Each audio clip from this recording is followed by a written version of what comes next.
top of them, maybe we can get them. Home events. This is a quote Adam told me. I'm sure he stole it from somebody, but that's all business is, right? We're just duplicating and repeating. If you're below diamond, you need the meeting, okay? And if you're diamond or above, the meeting needs you. So every single meeting, no matter what it is, no matter what you're doing, you have to try to be there. You have to make sure that your efforts are going into these home events, because that's where the excitement is.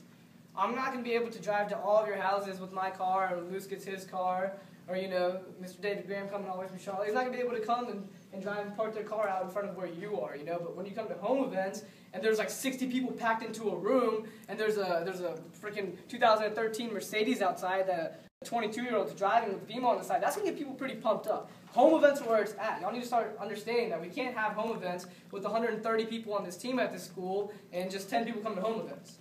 Like, we should not be even packed. We should be able to. Moose's house should not even be an option anymore. But for some reason, we're not packing it out. Like, Moose has to start complaining about us using his house, and he's still so generous with it. That can't happen anymore. We have to start killing these home events. Okay? So for those of you guys, like, also I want to say we're not only using Moose's place. Okay? All of you guys are brand partners. You all have your own places. Some of your friends may not feel comfortable coming to his place or come to the BA, but they might want to come to your place. And like I said, I can't come to all your houses like at once, but if you set up an event at your place and you're like, yo, this is what I'm doing it. You know, David did a great job of that last week. He set his up, unfortunately, it was over the weekend. Not all of us can make it. But during the week, set up a home event. And instead of being like, yo, we're not doing it at Moose's house today, we're doing it at my house. We'll transfer the people over to your place. And that way, maybe it'll make it easier for your friends to do it. So with that, when you have a home event, a lot of you guys, I know you want to have them, but this is what has to happen at these home events. There has to be music. We always talk about it being a party atmosphere. It has to be loud. Like, when you come, it can't be awkward. Two of my friends, one of them I knew since high school, they came into a meeting last week, and it was horrible. Like, here's the TV. They came, and they just sat there like this, and they were just like, a bunch of dudes in here. They didn't know who to talk to. And I felt so awkward. You know, I was like, damn, okay, that's just turning them off right there. There has to be music. Don't make it weird. Like, make sure it's cool music, whatever, top 20. Make sure it's loud so everyone has to talk up a little bit. Yeah, any like, you know, your voice, your inflection on your voice, it builds excitement. So people are all talking like this, it's better than everyone talking like this. Oh, how are you doing, Vemma? You don't want that, okay? The music has to be loud. Plus, cold product. There's a huge difference between, you know, a cold verve and an ice cold verve. If you guys haven't done that, just like put one in your trunk and put one in your fridge and taste them both tomorrow morning. And taste the difference between how something cold is and how something. So don't put like the verve an hour before the meeting into the fridge. Okay, that's not cold enough. It has to be ice cold, so when they're touching it, they almost want a koozie, okay, because it tastes so much better. Runveer today, when his ice cold bowled, he was like, damn, this tastes good. But you haven't had that cold yet. It has to be ice cold. And here's another huge thing. It's not 1999 anymore, so let's stop having technical difficulties, please. And the whole reason we're having technical difficulties is because you guys are setting up these videos and music and everything like 2 minutes before the event starts. An hour before the event starts, the video should be loaded, the speakers should be good, there should be no technical difficulties. All of us, our phones are the fastest things in the world right now. When you have our laptops like connected to, you know, our main lines, there should be no technical difficulties at all, period, okay? Showing up late, like we said, it's your business. If you're not taking it like seriously, to not show up like on time as it is, then why? Like, why are you guys showing up late? If you show up late, people, your prospects are going to show up late. Like, it ruins the flow of the meeting. At convention, they talked about your meeting shouldn't last like longer, or it shouldn't start later than 20 minutes after your set time. So if it's a 7 o'clock, 8 o'clock today, we're not going to start any later than 8:20. It can't happen because it's not fair to the people that show up early, and it's just not professional at all. So you can't be late. Another thing is distractions. We have an 8-week-old puppy at our house, and it sucks, but we got to put her away when we have events at our home. Like, if you guys have any type of pets or even little kids, you know, start going to older age groups or anything like that at all, maybe like or especially your cell phones or anything at all that might be going off, your alarms. I don't care what it is. Like, cut your bell off or your doorbell. Like, I don't know. Like, distractions need to stop. These meetings literally last a half an hour, maybe 45 minutes. Like, that can be a peacetime for you to put your pets and family away and just focus, okay? When you come to these meetings, I know we've seen these videos a million times, and we're switching it up a little bit so they're not as long, but you can't be sitting there, like, you know, fiddling with your phone and just like, oh, yeah, because if you're not paying attention, why should the person you brought pay attention? Like, why, if you're sitting there and you're just staring off into space, the person that came with you, they're going to look at you at some point. And if you're just staring off, they're probably going to be staring off too. So even if you see me at meetings, I guarantee you I'm just going to be staring at that screen, just staring at it. I'll be thinking about, I don't know, Jolly Ranchers, but I'm going to be staring at that screen because at some point someone's going to look at me. If it's a room full of 100 people, maybe one person looks at you. Some person's going to look at you. You have to be acting like you pay attention.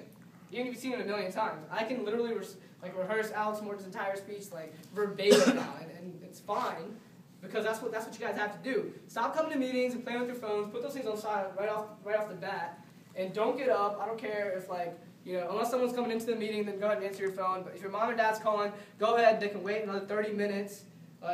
Stop. It's cool. Put your phones away for 30 minutes. They shouldn't run our lives, okay? Especially when you're trying to do something that big for your business. And I promise those of you leaders who want to add stuff, I'm gonna give you a chance. Building leaders. Okay, so this is a huge part of your business because people start off this, they think it's all about signing people up, blah blah blah. But I always tell people, say you sign up, like we signed up Santiago. Say he's the next big superstar, but maybe this isn't the right time for him. If I don't build him into a leader, if I don't put all my efforts into him to make sure he understands this, just because it's not the right time for him, if I don't do that, then what if he is the next superstar and we miss out on that because I didn't build him as a leader? We have to build leaders. This isn't about signing people up. It's about duplicating. It's a Rattle Chasm quote that I love. I don't want to be the king. I want to be the king maker. Make kings. Build your empire. That's what this is about. So we're going to talk about building leaders for a little bit. You got to know about the company before you do anything. Okay, you got to know about the products. You have to know about the health benefits. You have to know about what credibility we have. Like when we talk about the Charlotte Bobcats and we talk about Vemma, who owns the Charlotte Bobcats? Michael Jordan. Michael Jordan. Who doesn't know Michael Jordan? Every freaking person knows Michael Jordan. That's credibility. Men's Health magazine. Dudes don't really read health magazines, but Men's Health magazine, everyone knows that. Generic name, yeah, but that's credibility. You guys have to know about the credibility of the company before you go anywhere. Dr. Oz, Oprah owns him. That's so many things you can say to people that just build up credibility. You have to know about the products. Just the other day, this guy called me from Alabama, was on my team, and he had someone that wanted to know about Body as a customer. And I didn't know anything about Body. So I luckily had John Taylor there with me, and he talked to the person, and blah, blah, blah, and we got on board as a customer. If John wasn't there, we probably would have lost a customer. You have to know about the company. You have to know about the products. You have to know about the credibility. Because when people start shooting questions at you, the reason why people don't say no to me or Adam or Runveer or Moose isn't because we're amazing speakers or, we're like the most amazing looking guys in the world, or some of us might be. The reason is because we know about the company. You can't say anything to us that we can't talk back to you about, And you say it in a respectable manner, no one's going to be able to doubt you, They might get frustrated and walk away. That's all that pretty much happens now. The business model. I'll stay after for a little bit if you guys want and go over the business model, but you have to understand it. The binary compensation plan, how it works, that's the whole premise of this company. You have to understand how that works, because if you can break that down into layman terms and explain that to someone real quick, then it makes the job a lot simpler than you guys sitting there and oh yeah, power product of 65. It just gets really confusing. So know about the company. That's the biggest thing first. Before you even talk to people, that's why we talk about the action plan. You have to know about the company. I'm going to give myself a break in a second and let these two right here talk about their why, because a huge thing in this company, actually the thing in this company, if there's one thing in this company that you have to know, that you have to be able to grasp, one idea, one thing from this is that you have to have a reason, a why. You know what I hate? I hate when people tell me they want to make a lot of money. Everyone wants to make a lot of money. What are you going to do with that money? Shit, I started making a little bit of money, and I don't even know what to do with a little bit of money. What's going to happen when we start making $10,000 a week, $20,000 a week? What's going to happen then? Money can't be your objective at all. You have to have your why. Okay? I'm going to tell you guys a story about something that really, really changed my mindset when I was talking to my mom about a month ago over winter break. I was sitting there with my mom, and I was talking to my mom, and I was like, Mom, this company is really changing my mind. I have all these goals and aspirations, things I want to get done, and I'm maybe afraid they won't happen. My mom looked at me, and my parents are from Pakistan, and she moved here 30 years ago. But she told me, she was growing up in her 20s when her and my dad first got married, she was sitting there with her sister-in-laws, and they were talking about, they were joking with each other, go grab me some water out of the fridge, because back then having a fridge was a luxury. to families like my mom's, family like my dad's, at the age of 25. And my mom, we're sitting in our house, and my mom's like, look around my house now, Bill, I have 3 fridges. There's 3 fridges. That's a dream. That was a dream to me. So she's like, yeah, all of your dreams will come true because, if you want to work for it, they will. We worked for it. You, my dad, and myself, we worked for it. If you want to work for something, you're going to make it happen too.